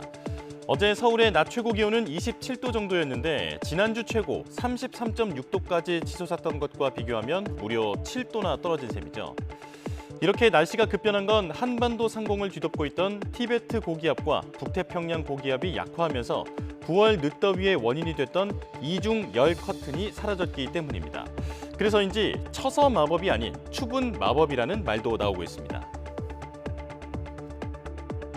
태풍이 우리나라 쪽으로 접근을 못하게 한 그런 어떤 고기압이 버티고 있었는데 그동안 내려오지 못했던 북쪽에 찬 공기가 내려오면서 이 찬 공기와 이 따뜻한 공기 세력 다툼이 벌어졌고 낮의 길이가 짧아지면서 태양에서 오는 에너지가 점점 작아지기 때문에 이제 공기가 서서히 식기 시작하는 것이죠. 그럼 이제 가을이 왔다라고 말해도 되는 걸까요? 아직은 이르다는 분석입니다. 기상학적으로 가을은 일평균 기온이 20도 미만으로 내려간 뒤 다시 올라가지 않는 첫날부터 시작하는데요. 기상청이 하루의 기온을 8번 관측하는데 이렇게 측정된 평균이 20도 아래로 내려가야 하는 겁니다. 특히 하루 평균 기온이 20도 아래로 떨어졌어도 다음 날 다시 20도를 넘어선다면 기상학적으로는 가을이 시작됐다고 볼 수 없습니다. 이번 주 전국 예상 최고 기온은 아침 13에서 23도, 낮 21에서 30도인데요. 서울은 25일부터 낮 기온이 29도로 오르면서 평년보다는 높은 수준을 유지할 거란 전망입니다. 가을이 성큼 다가왔다고 생각했지만 아직까진 기상학적으로는 여름인 이유입니다. 실제로 기상학적 가을은 10월 첫째 주나 둘째 주쯤 시작될 거란 예상이 나오고 있는데요. 기상청은 다음 주 평균 기온과 그 다음 주 평균 기온이 평년보다 높을 확률을 60%로 내다봤습니다. 진짜 가을을 만끽하려면 조금 더 기다려야 할 것 같습니다. 지난 1월 강진이 발생했던 일본 노토반도에 기록적인 폭우가 내려 2명이 숨지고 10명가량이 실종됐습니다. 강력한 태풍이 잇따라 지나간 중국 남부는 복구에 상당한 시간이 걸릴 전망입니다. 이경아 기자입니다. 물에 잠겨 길을 알아볼 수 없는 마을. 차들은 힘겹게 물길을 헤치고 나아갑니다.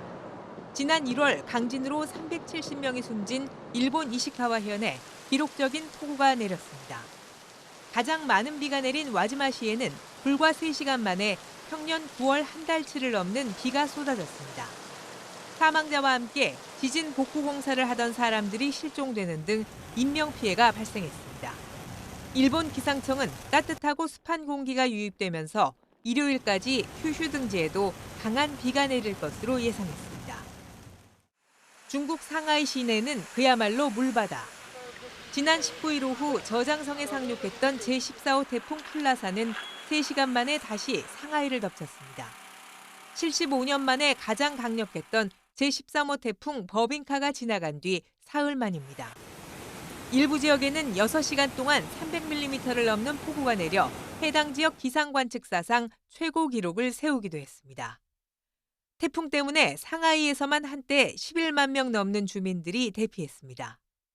현지 당국이 배수 작업 등 복구에 나섰지만 이딴 태풍으로 피해가 커 상당한 시간이 걸릴 것으로 보입니다. YTN 이경아입니다. 올해 4분기 전기요금이 현재 수준에서 동결됩니다. 한국전력공사는 올해 4분기 연료비 조정 요금이 킬로와트 시당 5원으로 유지된다고 밝혔습니다.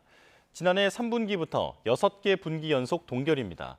한전은 재무 상황과 연료비 조정요금 미조정액이 상당한 점 등을 고려해 이전과 같은 5원으로 계속 적용하게 됐다며 경영 정상화를 위한 자구 노력을 계속해서 이행하겠다고 밝혔습니다. 시장에서 사는 배추 한 포기 값이 10,000원을 넘나들고 있습니다. 정부는 김장에는 문제가 없다지만 이번 비 피해 김장 배추값도 걱정입니다. 이승윤 기자가 보도합니다. 서울 도심의 채소 가게. 어렵게 좋은 배추를 갖다 놨지만 사는 사람이 없습니다.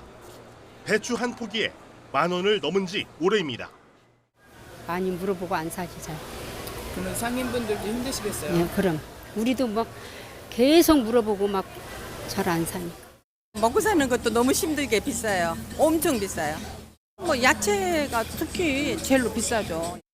추석 연휴 직후인 지난 19일 폭염에다 정부 할인 지원이 끝나면서 배추 한 포기 평균 소매 가격이 9,000원을 돌파했습니다. 지난해보다 70% 가까이 비싼 가격입니다. 하루 뒤 8,900원대로 조금 내려가긴 했지만 그래도 9,000원에 육박했습니다. 이번엔 남부 지역 폭우로 가을 배추값도 우려됩니다.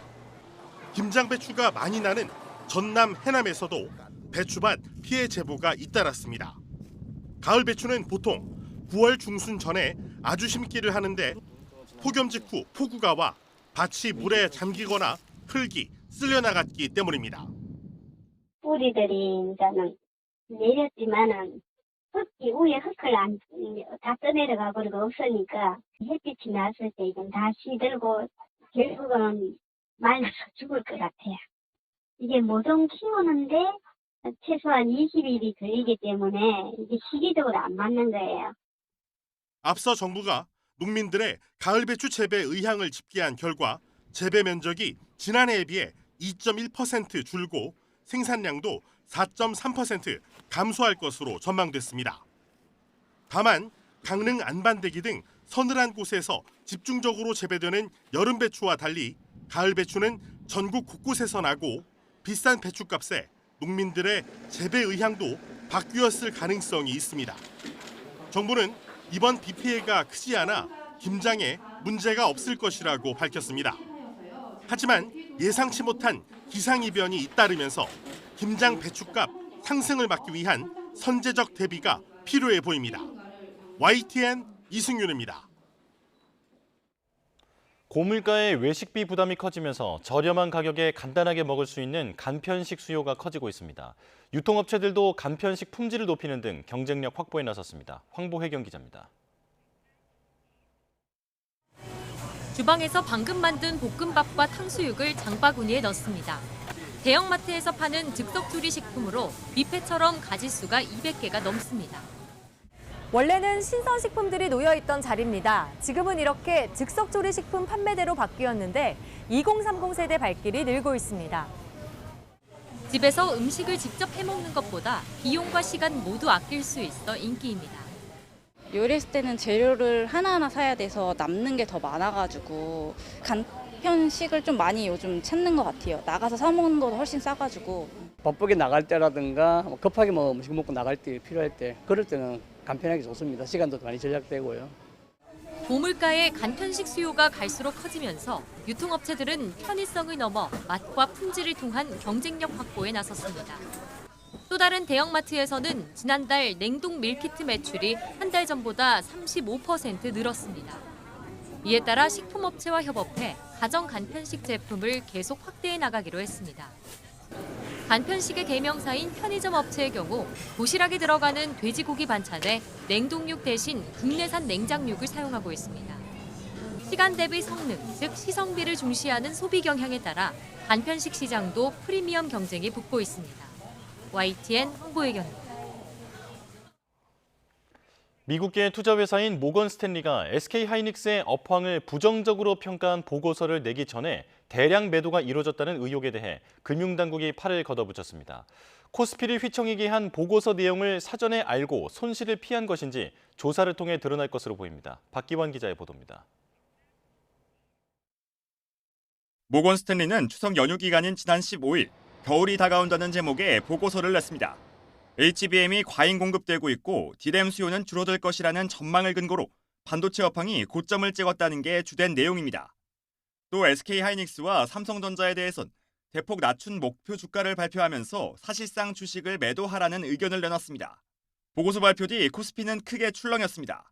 연휴 뒤 첫 거래일인 지난 19일 외국인의 대량 매도가 이어지면서 SK하이닉스 주가는 6% 넘게 급락했고 다음 날 반등에도 기존 주가를 회복하진 못했습니다. 문제는 모건 스탠리 서울 지점 창구에서의 수상한 대량 매도 기록입니다. 보고서 발표 이틀 전 SK하이닉스 주식 101만 주 매도 주문이 체결된 겁니다. 당시 매도액만 1,647억 원어치로 보고서 발표 이후 급락폭을 고려하면 100억 원 넘는 손실을 피한 셈입니다. 보고서 내용이 사전에 유출됐다면 미공개 정보를 이용한 불공정 거래에 해당할 수 있습니다. 외국계 리포트가 영향력이 매우 큰데 그게 나오기 이전에 대규모로 매도한 거는 충분히 선행매매 개연성을 좀 의심해 볼 수는 있을 것 같습니다. 전달한 사람 그리고 전달을 받은 사람 모두 다 이제 처벌 대상이 될 수 있죠. 의혹이 일자 한국거래소가 먼저 모건 스탠리 계좌 분석에 들어갔습니다. 이어 금융당국 역시 팔을 걷어붙이고 모건 스탠리의 보고서 작성 배포 과정에서 관련 의무가 지켜졌는지 점검에 나섰습니다. 우선 모건 스탠리 창구를 이용해 주식을 매도한 투자 주체를 찾고 미공개 정보가 이용됐는지 들여다볼 것으로 보입니다. 미국발 금리 인하 훈풍에도 외국계 투자사 보고서 하나에 국내 시총 1위 업체가 모두 휘청인 가운데 검은 속내가 숨겨져 있었는지 여부가 조사를 통해 드러날 것으로 보입니다. YTN 박견입니다. 1기 신도시 선도지구 선정을 위한 공모 접수가 오늘 시작돼 나흘간 진행됩니다. 국토교통부는 1기 신도시를 품고 있는 경기 성남과 고양, 안양, 군포와 부천시 등 5개 지방자치단체가 오는 27일까지 선도지구 공모 접수를 한다고 밝혔습니다. 앞서 지난 5월 국토교통부는 1기 신도시 재건축 선도지구 선정 방안을 발표하면서 9월에 제안서 접수, 10월에 평가를 거쳐 11월 선도지구를 최종 선정한다는 방침을 밝힌 바 있습니다. 올해 선정 작업이 마무리되면 내년에 특별정비구역 지정, 2027년 착공, 2030년 입주를 한다는 계획입니다. 이달 들어 20일까지 수출이 소폭 감소한 것으로 나타났습니다. 관세청은 이달 1일부터 20일까지 수출은 356억 달러로 지난해 같은 기간보다 1.1% 줄었다고 밝혔습니다. 다만 실제로 일한 날짜인 조업 일수를 고려한 하루 평균 수출액은 27억 4천만 달러로 18% 증가했습니다. 품목별로 보면 반도체가 26.2%, 컴퓨터 주변 기기가 75.6% 수출이 늘었지만 승용차와 석유 제품은 각각 8.8%, 5% 감소했습니다.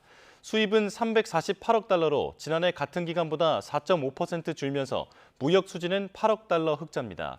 우리나라 수출은 지난달까지 11개월 연속 증가세를 이어가고 있습니다. 메이플스토리 확률형 아이템 조작으로 공정거래위원회 제재를 받았던 넥슨이 소비자원의 집단 분쟁 조정 절차를 밟고 있는데요. 넥슨은 분쟁 조정 신청인뿐 아니라 피해자 80만 명 모두에게 총 219억 원을 보상해 주기로 하고 오늘부터 접수를 받습니다. 이승은 기자가 보도합니다. 확률형 아이템은 캐릭터의 능력을 높여주지만 어느 정도 능력이 있는지는 운에 맡겨야 합니다. 넥슨은 메이플스토리의 확률형 아이템인 큐브의 능력치를 떨어뜨려 놓고도 이용자에 알리지 않아서 지난 1월 공정거래위원회로부터 과징금 116억 원을 부과받았습니다. 한국소비자원은 직접 피해자를 모집하며 집단 분쟁 조정 절차를 진행했습니다. 지난달 조정위원회는 넥슨이 신청인 5,600여 명에게 레드큐브 사용액의 3.1%, 블랙큐브 사용액의 6.6%를 현금 환급이 가능한 형태의 넥슨캐시로 지급할 것을 결정했습니다. 넥슨은 이를 수락했고 전체 피해자에게 보상하라는 권고도 받아들였습니다. 이에 따라 신청인들의 큐브 사용이 확인된 기간인 2019년 3월 1일부터 2년간 큐브 이용자 전체 80만 명에게 보상금 219억 원이 지급됩니다. 넥슨은 연말까지 홈페이지에서 보상 접수를 받습니다. 공정위 조치 이후에 소비자 피해 구제까지 완벽하게 됐다라는 게 가장 큰 의미가 될 수 있고요. 일반 유저들까지도 보상 방안이 마련됐다는 점에서 분쟁 조정의 실효성이 가장 극대화된 사례가 아닌가 싶습니다. 민사소송에 참여한 피해자는 집단 분쟁 조정 대상이 아닌데 이번 건 관련 소송은 2심까지 결과 구매액의 5% 지급 판결이 나온 상황입니다. 이거 전체 유저에 대한 배상이 결정되고 받아들인 것 자체는 쾌거라고 생각하고요. 배상액이 3%, 6% 그렇게 나왔잖아요. 솔직히 넥슨이 사기친 그 행위에 비해서는 여전히 좀 적은 퍼센트 같다. 공정위는 넥슨 외에도 6개 게임사에 대해 확률형 아이템 조작 혐의를 잡고 조사하고 있습니다. 또 소비자 분쟁 해결을 위해 해외 게임사도 국내 대리인을 지정하도록 하고 문제를 일으킨 게임사가 자진 시정 방안을 제시해 신속히 피해를 구제할 수 있는 제도를 담은 법 개정안을 국회에 제출했습니다. YTN 이승은입니다. 네, 어젯밤 북한이 쓰레기 풍선을 살포한 가운데 쓰레기 풍선으로 추정되는 물체에 대한 출근길 목격담이 이어지고 있습니다. 오늘 아침 7시 전후로 서울과 인천, 경기 등 수도권 곳곳에서 하늘에 흰색 둥근 물체가 떠다니는 사진과 함께 북한에서 살포한 쓰레기 풍선으로 추정된다는 제보가 잇따르고 있습니다. 또 인천국제공항에는 터진 풍선에서 나온 것으로 보이는 쓰레기 잔해들이 널브러져 있는 모습도 목격이 됐습니다. 이와 관련해 관계당국은 적재물 낙하에 주의하고 떨어진 풍선에 가까이 가지 말고 군부대나 경찰에 신고해달라고 당부했습니다. 네, 미국 등 4개국으로 구성된 쿼드 정상들이 모여 북한의 핵 개발과 북러 군사 협력을 비판했습니다. 정상회의는 중국을 겨냥해 해상에서의 공격적 행동을 우려한다고 밝혔는데 중국을 경계하는 바이든 대통령의 발언이 실수로 공개되기도 했습니다. 김도원 기자입니다. 미국과 일본, 호주, 인도 등 4개국으로 구성된 쿼드 정상회의가 열렸습니다. 트럼프 전 대통령이 만든 장관급 협의체를 바이든 대통령이 정상급으로 격상했습니다.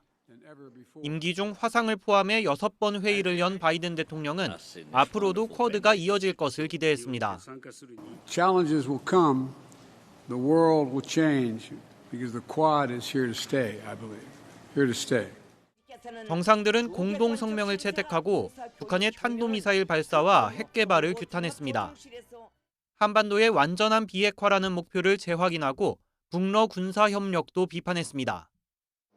하지만 정상회의의 주요 의제는 중국이었습니다.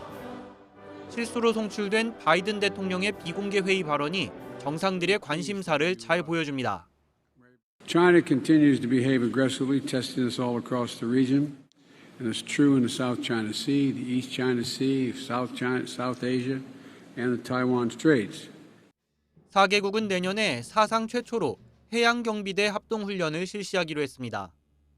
공동성명에는 남중국해 등의 상황을 심각하게 우려한다는 내용이 담겼지만 중국을 직접 거명하진 않았습니다.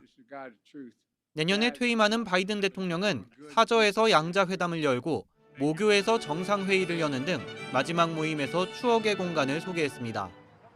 다음 쿼드 정상회의는 내년에 인도에서 열립니다. YTN 김도원입니다.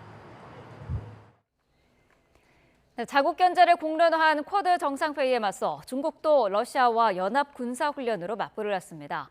북한 김정은 위원장도 시진핑 주석에게 보낸 답전을 때맞춰 공개하는 등 나름의 외교전을 폈습니다. 베이징에서 강정규 특파원입니다. 北部联合2024第二阶段演习开幕。 지휘관의 명령이 떨어지자 중국과 러시아 군함이 밧줄을 풀고 출정합니다. 동해와 오츠크해 일대에서 1단계 연합훈련을 마친 뒤 2단계 실전 연습에 돌입한 겁니다. 양국 해경은 북태평양 공해에서 사상 첫 합동 순찰에도 나섰습니다. 미국과 일본, 인도, 호주 4개국 안보협의체 쿼드 정상회의 일정에 맞춰 움직인 셈입니다. 지난 18일 중국 랴오닝 항모전단은 일본 오키나와 주변 접속 수역에 처음 진입하기도 했습니다. 조 바이든 미국 대통령이 쿼드 정상회의에서 중국을 직접 겨냥해 견제구를 날린 배경입니다. China continues to behave aggressively, testing us all across the region. 중국의 영문 선전 매체 환구시보는 이번 쿼드 회의가 곧 임기를 마치는 미국, 일본 정상의 작별 인사 자리라고 비꼬았습니다. 이어 인도와 일본, 호주 등 나머지 세 나라는 중국과도 경제적 공통분모를 지닌다며 틈새를 파고들었습니다. 실제 중국은 원전 오염수 방류 이후 중단했던 일본 수산물 수입을 점차 재개하겠다는 회유책을 내놨습니다. 在中方提出的要求得到充分满足的前提下，逐步恢复符合规准的日本水产品进口。 일본은 물론 우리나라 의원단과도 잇따라 만나 미국 중심의 중국 견제 대오를 흔들어 놨습니다. 북한도 쿼드와 유엔 총회가 열리는 미국 대신 러시아로 최선의 외무상을 보내 정면 돌파를 시도했습니다. 김정은 국무위원장이 시진핑 주석에게 보낸 답전을 쿼드 일정에 맞춰 공개한 것도 의도가 엿보입니다. 다만 최근 북중 이상기류 속에 협력이란 표현이 빠져 미묘한 균열을 숨기진 못했습니다. 베이징에서 YTN 강정규입니다.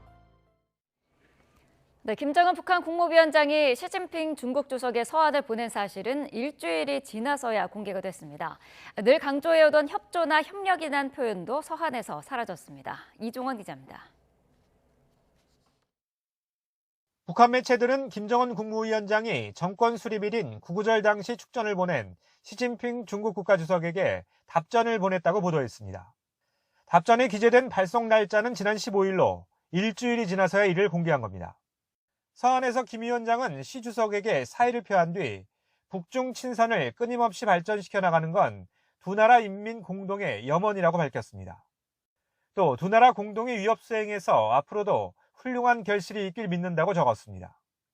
긴밀한 연대와 협력을 강조했던 지난해 구구절 서한과 비교하면 비교적 의례적인 수준의 인사 정도를 읽힙니다.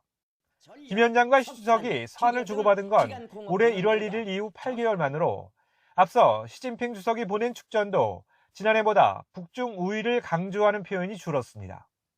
과거 혈맹이라던 북중 간의 이상 징후가 올해 들어 곳곳에서 드러나고 있는데 양 정상의 서한에서도 같은 분위기가 감지되고 있다는 분석이 나옵니다. 북중 관계는 아주 안 좋은 상황이고요. 여전히 단둥이나 이런 지역에서 냉랭한 분위기는 흐르고 있습니다. 어떤 표면적인 의례치레 정도의 어떤 수준의 관계를 유지하고 있다. 반면 북러 간 밀착은 여러 분야에서 더욱 공고해지는 분위기입니다. 푸틴 러시아 대통령의 오른팔로 불리는 쇼이구 국가안보위 서기가 최근 방북해 김 위원장의 극진한 대접을 받는 모습이 북한 매체에 자세히 보도됐고, 최선희 외무상은 유엔 총회가 열리는 뉴욕 대신 유라시아 여성 포럼 행사가 열린 러시아로 향했습니다. 최 외무상은 포럼 연설에서 인민의 안녕을 위협하는 어떤 적대 행위도 묵과하지 않겠다고 위협하면서 우크라이나 전쟁을 언급한 대목에선 러시아의 정의의 성전을 지지한다고 밝혔습니다. YTN 이종원입니다. 2026년 이후 한국인을 주한미군 방위비 분담금을 정하기 위한 제12차 한미 방위비 분담 특별협정 8차 회의가 오는 25일부터 27일까지 서울에서 열립니다. 외교부 당국자는 정부가 주한미군의 안정적 주둔 여건 마련과 한미연합 방위태세의 강화를 위한 우리의 방위비 분담이 합리적 수준에서 이루어져야 한다는 입장하에 협의를 진행할 예정이라며 이같이 밝혔습니다. 이번 회의는 지난달 27일에서 29일 7차 회의가 열린 뒤 약 한 달 만에 개최하는 것으로 앞서 미국 측은 7차 회의를 마친 뒤 좋은 진전을 이뤘다고 언급했습니다. 이탈리아 남부 나폴리 지방에서 2층 건물이 폭발로 무너져 어린 남매 2명과 할머니가 목숨을 잃었습니다. 소방당국은 현지 시간 20일 새벽 5시쯤 이탈리아 사비아노 마을에서 2층 건물이 폭발로 무너졌다며 가스 누출로 인한 것으로 추정된다고 밝혔습니다. 구조대원들은 숨진 두 아이의 2살 난 동생과 아버지를 무너진 잔해에서 무사히 구출했지만 아버지는 심각한 상태라고 전했습니다. 독일 정부가 불법 이민을 막기 위해 국경을 전면 통제한 지 닷새 만에 무단 입국자 등 898명을 적발했다고 현지 언론이 보도했습니다. 주간지 빌트 암존탁에 따르면 독일 연방경찰은 검문을 인접 9개국 전체 국경으로 확대한 지난 16일부터 20일까지 적발한 898명 가운데 640명을 곧바로 돌려보냈습니다. 경찰은 또 이미 발부된 체포영장 114건을 집행하고 이슬람 또는 좌우의 극단주의자로 의심되는 인물 17명을 체포했습니다. 국가부도 2년여 만에 처음 실시된 스리랑카 대선에서 좌파 야당 후보 아누라 디사나케야 인민해방전선 총재가 승리했습니다. 스리랑카 선거관리위원회는 현지 시간 20일 대선 2차 개표 결과 디사나케야 총재가 42.31%의 득표율로 당선됐다고 밝혔습니다. 디사나케야 당선인은 23일 오전 대통령이 취임해 앞으로 5년간 스리랑카를 이끌게 됩니다. 영국 케이트 미들턴 왕세자비가 지난 9일 9개월간의 항암 치료를 마쳤다고 공개한 뒤 처음으로 공개석상에 모습을 드러냈습니다.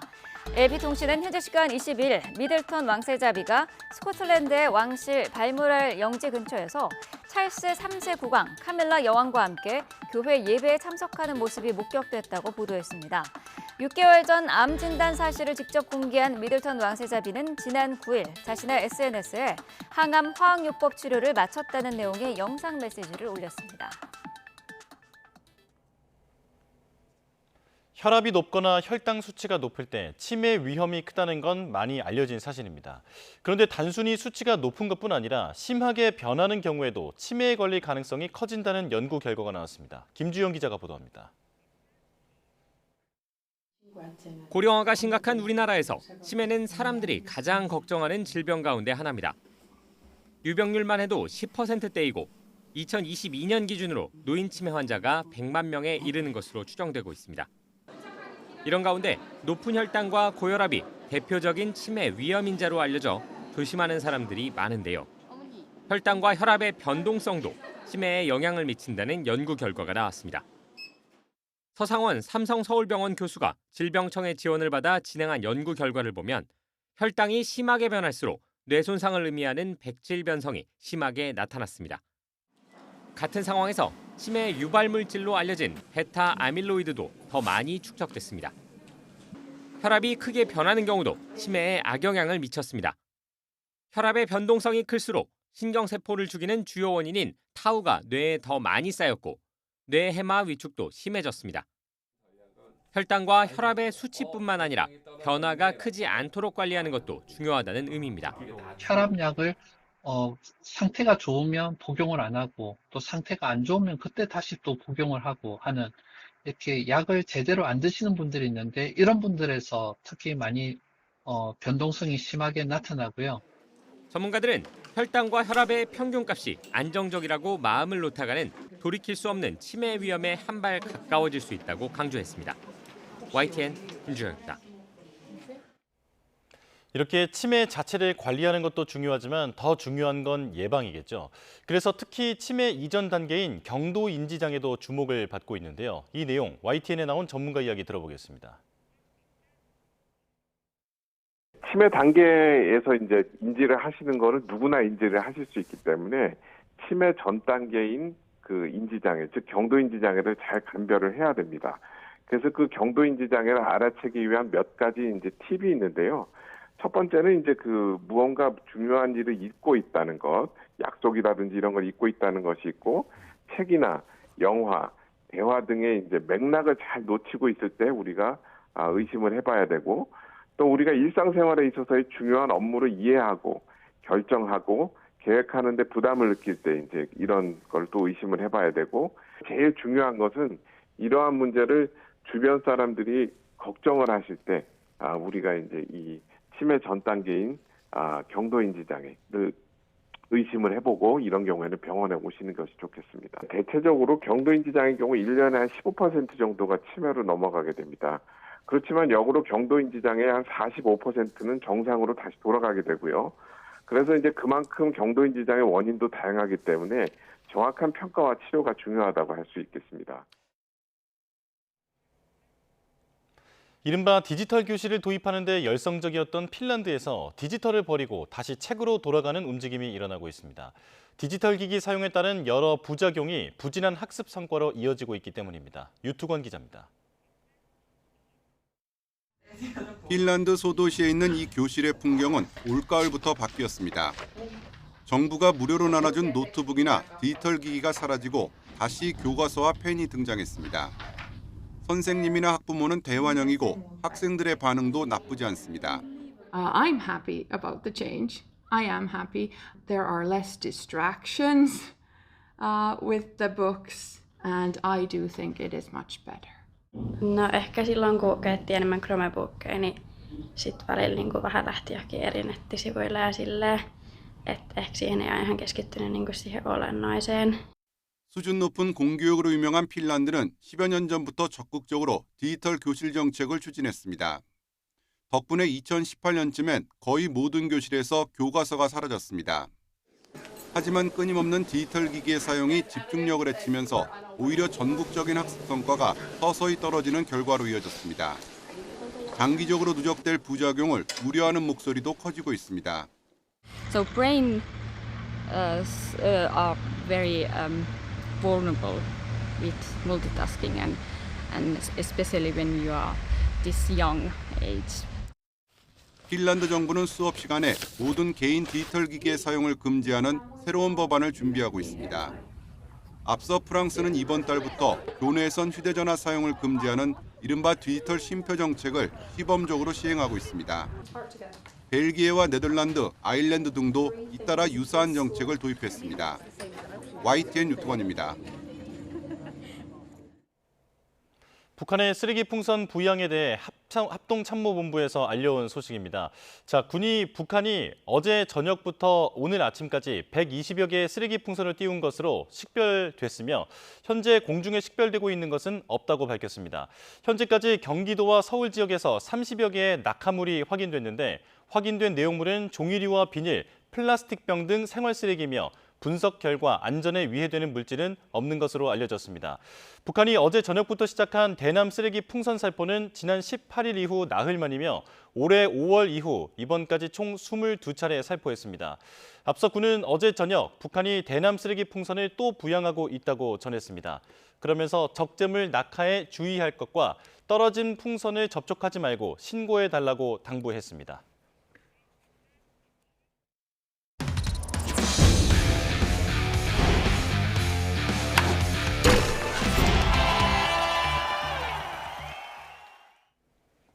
프로야구 삼성이 정규 시즌 2위로 플레이오프 직행을 확정했습니다. LG는 3위 굳히기에 나섰고 SSG는 6연승으로 5위를 탈환했습니다. 조은지 기자입니다. 토종 에이스 원태인이 가볍게 삼진을 잡고 류지혁이 온몸을 날려 아웃을 챙기면서 삼성은 첫 회부터 승리를 예감했습니다. 시즌 28번째 매진을 만든 2만 4천여 구름 관중 앞에서 박병호는 왼쪽 담장을 넘기는 석점 홈런으로 친정팀 키움에 비수를 꽂았습니다. 구자욱은 3회 솔로 아치로 예열했고 6회 말엔 오른쪽 펜스를 넘겨 2점을 더 보태며 개인 통산 4번째 연타석 홈런을 기록했습니다. 이미 가을 야구가 좌절된 키움은 9회 초 김건희의 3런 등 6점을 뽑으며 한 점 차까지 따라붙었지만 거기까지였습니다. 시즌 77번째 승리를 챙긴 삼성은 남은 4경기 결과에 상관없이 2위로 플레이오프 직행을 확정했습니다. 2021년에 이어 3년 만에 가을 야구입니다. 6이닝을 한 점으로 틀어막은 원태인은 개인 최다승인 15승째를 챙기면서 다승 왕을 예약했습니다. 21년도에 그런 아픔 반복하지 않도록 최선을 다해서 준비하겠습니다. 맨 마지막에는 제일 위에서 끝낼 수 있도록 최선을 다해서 던지겠습니다. 잠실 라이벌전에선 LG 박혜민이 쇼타임을 펼쳤습니다. 두산 우익수 조수행이 공을 놓친 사이 혼신의 전력 질주로 홈까지 파고들어 진기명기 그라운드 홈런을 만들어냈습니다. 잔뜩 흥이 오른 LG가 이기면서 4위 두산과는 3경기 차, 이제 딱 1승만 보태면 준 플레이오프를 확정합니다. 뒷심의 SSG는 이틀 연속 KT를 잡으며 6연승, 꼭 한 달 만에 5위를 탈환했습니다. 김광현이 무실점으로 시즌 11승을 챙겼고 신인 박지환이 대포 2개를 터뜨리면서 승리에 앞장섰습니다. YTN 조은지입니다. 일본 오키나와에서 전지훈련 중인 프로농구 창원 LG가 지난 시즌 일본 B리그 준우승팀인 류큐 골든킹스와 친선 경기를 통해 실전 감각을 다졌습니다. LG는 어제 일본 오키나와 아레나에서 열린 류큐와의 친선 경기에서 87대 67로 패배했지만 올 시즌 팀에 새로 합류한 선수들을 고루 기용하며 새 시즌에 대비한 전술을 점검했습니다. LG와 류큐의 경기가 열린 최신식 경기장 오키나와 아레나에는 친선 경기임에도 9천여 명의 구름 관중이 몰려 일본에서의 농구 인기를 입증했습니다. LG는 류큐 구단과 앞으로도 지속적인 친선 경기를 개최하고 마케팅과 유소년 프로그램을 상호 협조하기로 하는 내용의 협약도 맺었습니다. 이렇게 개막이 한 달여 앞으로 다가온 남자 프로농구에서 이번 시즌 가장 기대를 모으는 팀은 창원 LG입니다. 전체 판도를 뒤흔들 초대형 트레이드를 통해 국가대표급 선수들을 잇따라 영입했는데요. 세 팀에서 구슬땀을 쏟고 있는 두경민, 전성현 선수를 허재원 기자가 일본 현지에서 만났습니다. 아직은 낯선 LG 세이커스 유니폼을 입고 두경민이 진지한 표정으로 훈련에 집중합니다. 2017-18 시즌 프로농구 정규리그 최우수 선수에 선정될 정도로 정상급 스타였던 두경민은 지난 2년 실연의 시간을 보냈습니다. 고질적인 부상과 함께 팀과의 불화가 이어지며 출전 기회를 잡지 못했고 결국 대형 트레이드를 통해 LG에서 새로운 출발을 하게 됐습니다. 제가 한 2년 동안에 꾸준히 경기를 못하다 보니까 그런 부분에 적응이 조금 경기력에서 좀 나올 기복이 있을 것 같아서 그 부분을 최대한 빨리 찾기도 해야 되고 그런 부분이 조율이 되면 아마 좋은 모습 보이지 않을까 생각하고 있습니다. 두경민과 함께 프로농구 최고의 슈터로 꼽히는 전성현까지 LG로 이적하면서 LG는 올 시즌 프로농구 판도를 뒤흔들 복병으로 떠올랐습니다. 타고난 재능만큼은 최고 수준으로 평가받는 두 선수가 부상 변수만 극복한다면 기대 이상의 시너지를 발휘할 수 있습니다. 당연히 저희가 뭉친 이유는 우승이라고 생각하고요. 끝까지 응원해 주시면 플레이오프 때 꼭 우승하도록 하겠습니다. 두경민과 전성현 모두 지난 시즌 전 소속팀에서 아쉬움 가득한 시간을 보냈기에 새 시즌을 앞둔 각오는 더욱 비장합니다. 가장 큰 요인은 저를 필요하는 구단이나 감독님이랑 뛰어야겠다는 생각이 일단 첫 번째였고 네가 있어야 할 곳은 그 웨이트장이 아니고 코트라고 맨날 저를 세뇌시키고 있습니다. 잦은 부상으로 아직은 우려가 앞서는 상황. 두 정상급 스타가 팬들의 걱정을 찬사로 바꿀 수 있을지 기대됩니다. 일본 오키나와에서 YTN 허정원입니다. 오늘 아침 출근길 볼에 닿는 공기가 제법 서늘했는데요. 낮 동안에는 맑은 하늘 아래 기온이 크게 오르겠습니다. 서울 한낮 기온이 27도로 평년 수준을 2도가량 웃돌겠고요. 다소 후텁지근하게 느껴질 수 있겠습니다. 큰 기온 변화에 감기 걸리지 않도록 가벼운 외투로 체온 조절 잘해주시기 바랍니다. 오늘은 제주도에만 오전까지 약하게 비가 내릴 뿐 내륙은 대체로 맑겠습니다. 다만 가을볕이 강하게 내리쬐면서 대부분 지역의 자외선 지수가 높음 수준까지 오르는 곳이 많겠습니다. 외출 시 자외선 차단에도 신경 써주셔야겠습니다. 오늘 낮 동안에는 예년 기온을 다소 웃도는 곳이 많겠습니다. 서울 한낮 기온 27도, 대구 26도, 광주는 28도가 예상됩니다. 이번 한 주간 내륙은 별다른 비 소식 없이 대체로 맑은 날씨가 이어지겠고요. 일교차가 10도 안팎까지 크게 벌어질 전망입니다. 모레까지 동해안과 제주도 해안에서는 너울성 파도가 높게 일겠습니다. 이 지역에 계신 분들은 해안가 접근을 자제하는 등 안전사고에 유의해 주시기 바랍니다. 지금까지 서울 상암동 야외 스튜디오에서 YTN 윤수빈입니다. 뉴스업 월요일 순서 마칩니다. 내일 다시 뵙겠습니다. 고맙습니다.